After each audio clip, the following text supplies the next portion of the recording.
JKLF chief Yasin Malik, who's all set to lay a 48-hour siege of Jantar Mantar to attract the world's attention to the plight of Kashmiris who are on death row and serving life sentences. He says these sentences are contrary to promises made by civil society and shrinks the space for a non-violent struggle by Kashmiri youth. But can murderers and those accused of waging war against the state be called non-violent? If not, why is the government allowing him permission to hold it to ransom?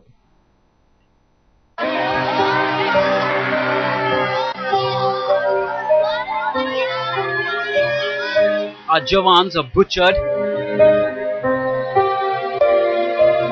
peaceniks are killed.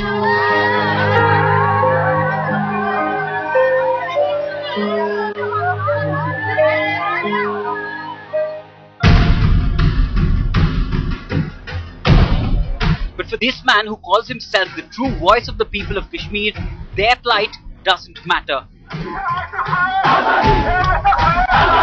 Instead, Yasin Malik, the face of the separatist movement in Kashmir, supports terrorists.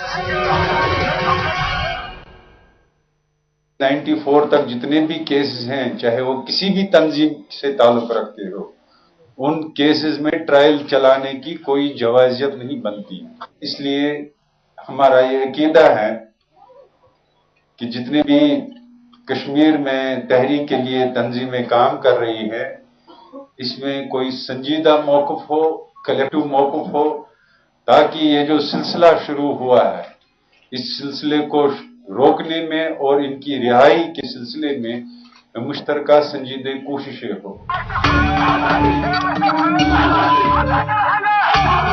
This 48-hour siege of Jantar Mantar is for 30 dreaded terrorists convicted for waging war against India and killing innocents before 1994. Among the list of 30 is this man, Muhammad Qasim Fakhdu, Jamaat al-Mujahideen commander, convicted and currently serving a life term for hatching the conspiracy for the murder of human rights activist H. Wanchu. Malik's call is also for JKLF leaders Nazir Ahmed Sheikh and Shaukat Ahmed Khan, convicted and sentenced to life by a Tada court for killing of a BSF officer in 1990. There are 27 others just like them, whom Malik once freed, men who have blood on their hands. Understandably, the victims of terror attacks, the real sufferers, are outraged. They say the separatists have been totally exposed as the agents of terrorists who don't care about the people.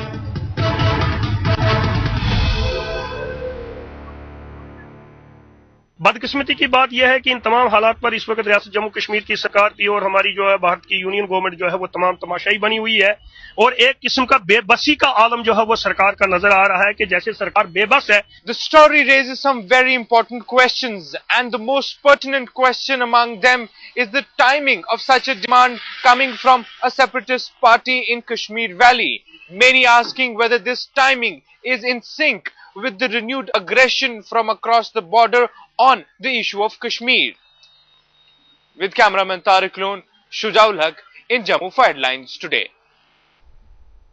The chief patron of the National Panthers Party, Professor Bhim Singh, joins us live now on this bulletin.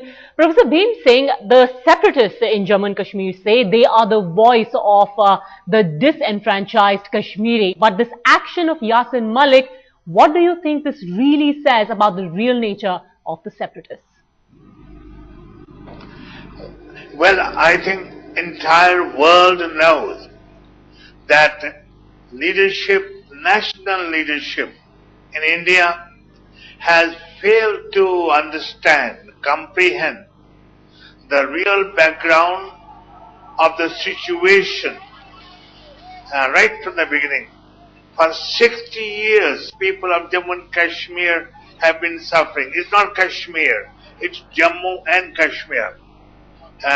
Nearly 80,000 youth have lost their lives because of the bullets from the men in uniform and the bullets men in private form.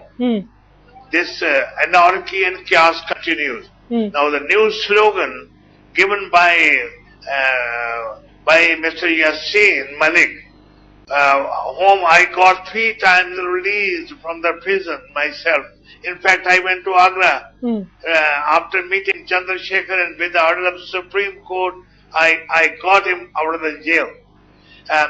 The real situation demands that Prime Minister of India should have convened a meeting of the legitimate, genuine representatives of Jammu and Kashmir and worked out the problems and the issues, and one of the problems is of those who are under trial or who have been convicted. There are certain cases which need to be retried, but walking with a stick to Delhi, sitting on a dharna for 48 hours or 48 days matters nothing. But people of the world must understand this is only India, that a so-called separatist who is himself an accused in several cases is free to walk to Delhi, the capital of India. Why should he be allowed? Why should he be allowed to march to Delhi? Can all of this pass in the name of freedom of speech? Can this be allowed? Can Yasin Malik be allowed to demand the release of people who are accused of waging war against the state? Professor Bhim Singh, just stay with us for a minute, because Yasin Malik's treacherous demand has sparked massive, understandably massive outrage, with the opposition, the BJP in particular, coming out and saying that they will not allow a sit-in of any kind, especially by the JKLF, in the national capital. Issue is very clear. In J&K, the separatists are fanning and raising the temperature by launching Pak-sponsored programs. And so BJP opposes all programs led by separatists. Any legitimate political party participating in democratic processes has right to protest peacefully. But those separatists who are not part of the whole electoral processes and are Pak-sponsored are not to be believed. Professor Bhim Singh, that's a very valid point that the BJP is raising. You don't even believe in the democratic process of the country. You do not believe in elections when they are held in Jammu and Kashmir, and then you raise a demand like this. Should the government not immediately stop this attempt by the JKLF? I would like to know from BJP. They ruled India for 6 years. What they have done? What BJP is doing in Jammu and Kashmir? What are their connection with the separatists? And I would like to know from BJP, can there be any person called as a separatist? Separatist means that he's a traitor, he's committing treason, he should have been jailed. These are only political anomalies which BJP and Congress, both of them, have been using to confuse the situation.